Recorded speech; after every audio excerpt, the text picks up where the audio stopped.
Halo semua, pada video kali ini saya Claudia Gabriela bersama Monica dan Dixon akan menjelaskan tentang laporan bisnis atau business report. Sekarang kita akan masuk ke dalam pengertian dari laporan bisnis. Laporan bisnis adalah suatu pesan yang objektif dan tersusun secara teratur yang digunakan untuk menyampaikan informasi dari suatu bagian organisasi atau dari satu institusi atau lembaga ke lembaga yang lain untuk membantu dalam pengambilan keputusan atau pemecahan masalah.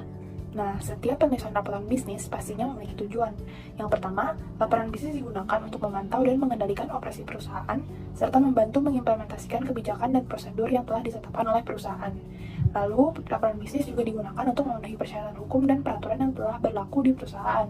Selanjutnya, laporan bisnis digunakan untuk mendokumentasikan kinerja, baik untuk kebutuhan internal maupun eksternal. Lalu, laporan bisnis juga digunakan untuk menganalisis informasi dan memberikan masukan bagi pengambilan keputusan atas isu tertentu. Dan yang terakhir, laporan bisnis digunakan untuk memperoleh sumber pendanaan atau membuka bisnis baru. Nah, pastinya laporan bisnis juga memiliki kegunaan. Yang pertama, untuk memonitor dan mengendalikan operasional perusahaan. Lalu, untuk membantu mengimplementasikan kebijakan dan prosedur. Selanjutnya, memenuhi persyaratan hukum dan peraturan, lalu sebagai pedoman dalam mengambil keputusan, dan yang terakhir untuk memperoleh bisnis baru dan pendanaan. Sekarang kita masuk ke dalam jenis-jenis dari laporan bisnis. Menurut fungsinya, laporan bisnis dibedakan menjadi dua laporan. Yang pertama ada laporan analitikal dan yang kedua adalah laporan informasi.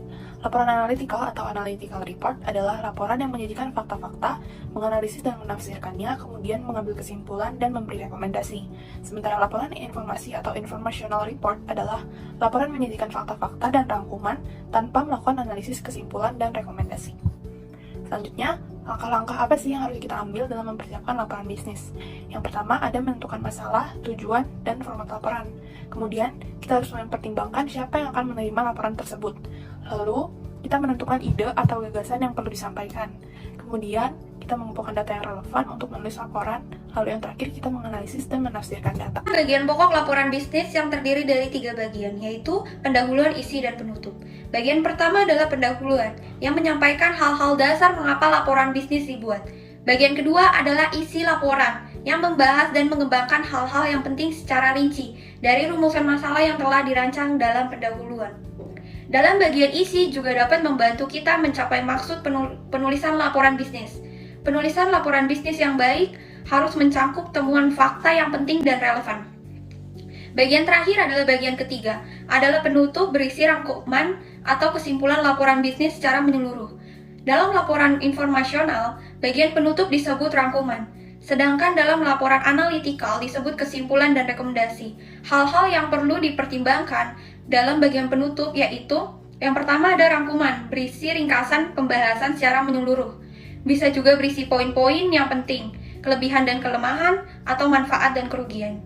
Yang kedua ada kesimpulan, berisi evaluasi secara ringkas fakta-fakta yang dibahas, tanpa memasukkan pendapat pribadi sebagai penulis. Yang ketiga ada rekomendasi, menanyakan suatu program tindakan yang didasarkan pada kesimpulan yang telah dibuat.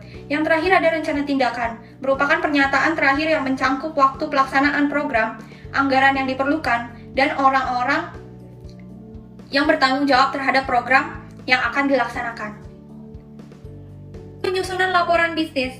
Yang pertama membuat topik-topik. Yang kedua menyusun urutan suatu peristiwa atau kejadian. Yang ketiga mendeskripsikan lokasi atau tempat. Yang keempat menjelaskan suatu proses atau prosedur. Yang kelima menyusun urutan tingkat pentingnya secara alfabet. Yang keenam menyusun urutan tingkat familiaritas. Yang ketujuh menyusun sumber-sumber yang digunakan. Yang kedelapan pemecahan masalah. Cara membuat laporan bisnis menurut Yardstick Approach. Ada 5 kriteria yang nantinya digunakan untuk mengevaluasi dalam membuat laporan bisnis. Yang pertama, introduction atau pendahuluan. Yang kedua, kriteria untuk memasuki bisnis baru. Ketiga, latar belakang penting tentang tren yang ada pada marketplace saat ini. Keempat, untuk mengevaluasi alternatif dengan cara menilai berdasarkan 5 kriteria yang sudah disebutkan. Dan yang terakhir, rekomendasi. Fungsinya untuk memilih alternatif dari beberapa alternatif di atas.